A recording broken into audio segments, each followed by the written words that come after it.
Lady Furina, it's like a dream being able to speak with you up close like this. I've heard that the first member of our family who was honored to receive an audience with you was Madame Dioteria, almost 20 generations ago. And what a fine family yours is indeed. It brings me great joy to meet such a faithful believer, a descendant of a line most ardent. Surely you exaggerate, Lady Furina. My lady? What is it, good citizen? Oh, are you crying? Oh, really now? I didn't even notice. This must be the overflow of hydro from my person.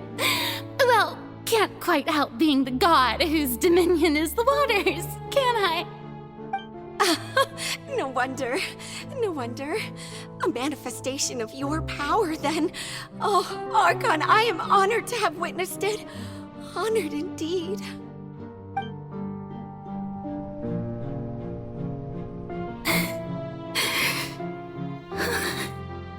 So interminable. So lonely. Just how much longer? Hundreds of years must have passed by now.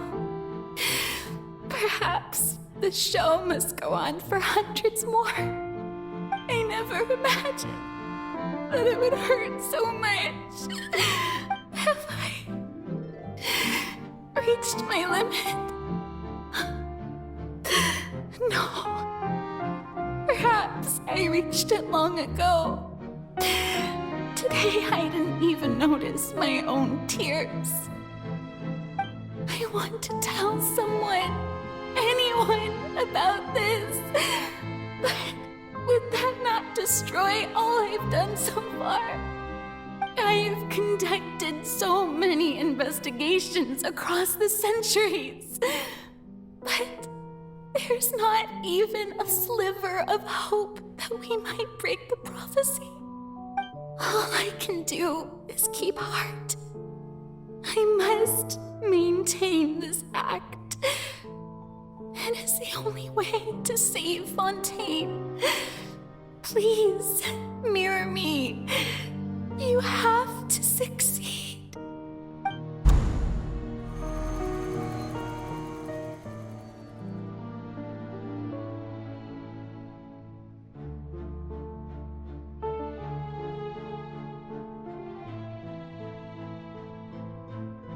Furina, you don't have to shoulder this burden alone. Although I don't know what you might be keeping from everyone, your people are more than willing to share your burden with you.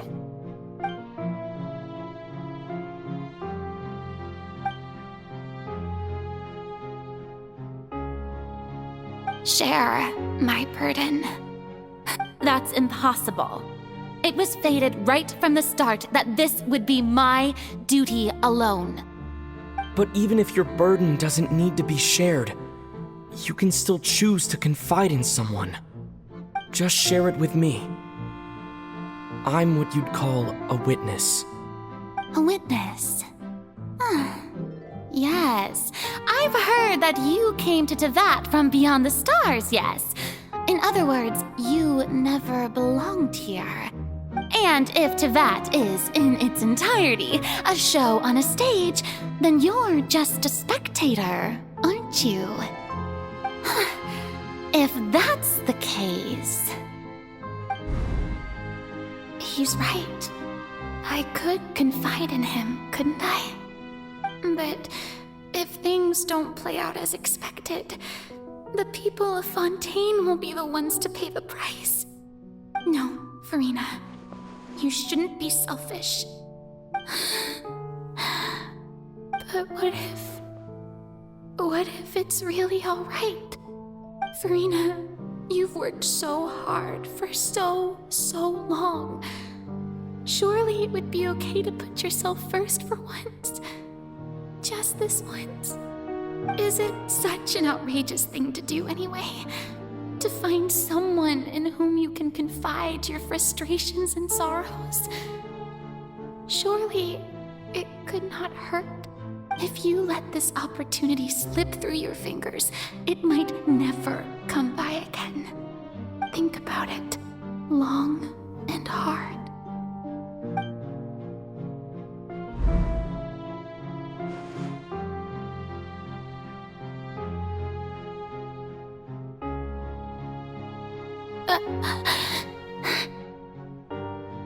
No, I have nothing to say.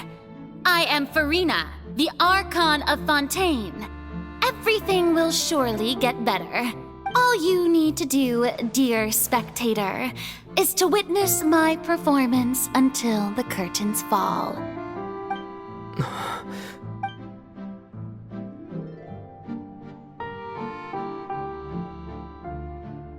Fine.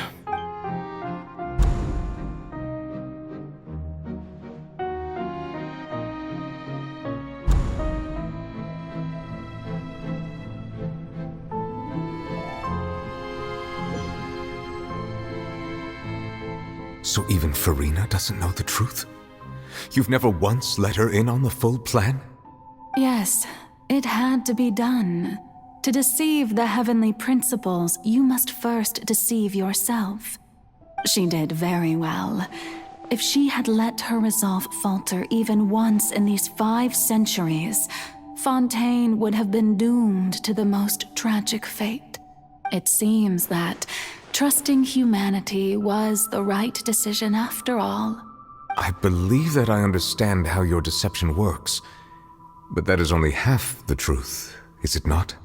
How would you build on this foundation to save the people of Fontaine? That is the most important thing. Ah, good. Of course, the Iudex of Fontaine has pinpointed the crux of the issue. I'm sure you've long sensed that the Oratrice is no simple machine, yes? I've always suspected that it had its own consciousness, and Linny did mention that he heard a human voice within the core chamber. It now seems that that person was you, hidden within the machine all along. Am I right? And then I became one with the Oratrice, taking Fontaine's gnosis with me. Yes, it would seem so, wouldn't it? Alas, your understanding of this device still lacks sufficient depth. In truth, it is no enactor of justice. It is, in fact, a device created to kill the god of justice. I beg your pardon? Oh, you have it. And to be more precise, not only will the Oratrice take down the god of justice, it will also take down the divine throne upon which she has been placed. I mean, did you think I would be the sort to enjoy peaceful repose while Furina suffered? My work over these last 500 years has been to constantly accumulate indemnitium within the Oratrice. But really, some have already discovered that only a small fraction of the energy generated by the device was ever used to provide power to Fontaine. The vast majority had to be accumulated to enact this death sentence.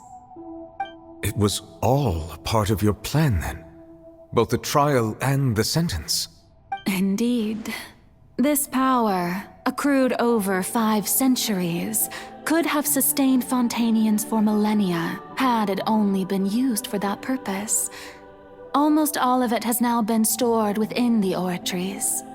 But only power of this magnitude could hope to destroy the Hydro Archon's divine throne, shaking the rules established by Celestia and breaking through the institution that is the Seven.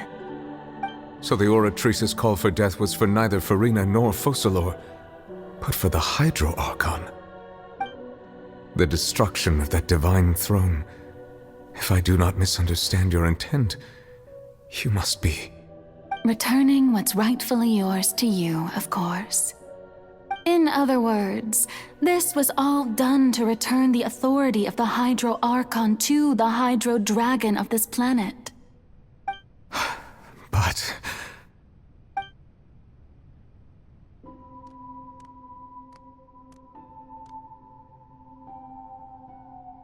Oh, what? Getting sad again, are we? The authority of the ancient dragons shall soon be yours once more, O Hydro Dragon Sovereign. And this is the face you make. all you've done throughout the years is just so you can sacrifice yourself at the very end. I've never quite seen it that way, you know. Even now, I'm quite pleased at how well my deception worked.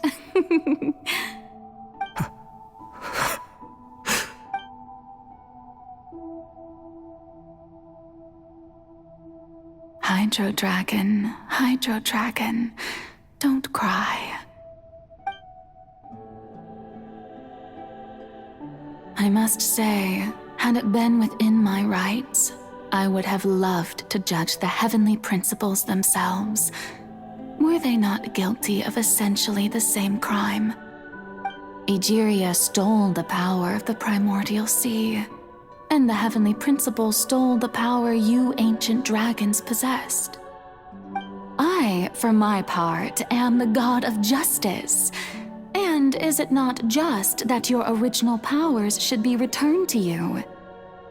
Speaking of justice, I have always believed that justice lies in the process of pursuing human existence itself. So, if the theft of the primordial sea's might was Fontaine's original sin, then, leaving matters of procedural right and wrong aside, the descent of the Fontanians as humans and their right to exist in this world would be Fontaine's original justice. In other words, existence was Egeria's justice, and to me, justice is the continuation of that existence. Defying the prophecy and ensuring that Fontaine's people shall live on, that should be the justice enthroned over all others.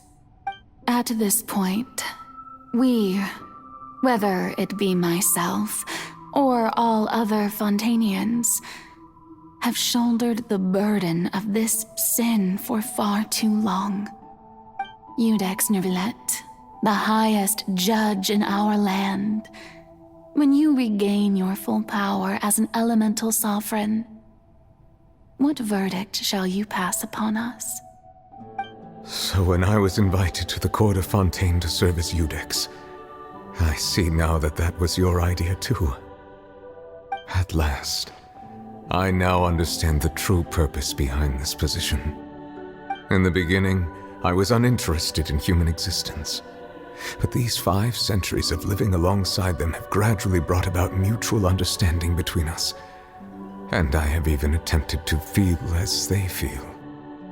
You are a devious one, Focalors. Things being as they are, surely you know that I could never declare them to be guilty.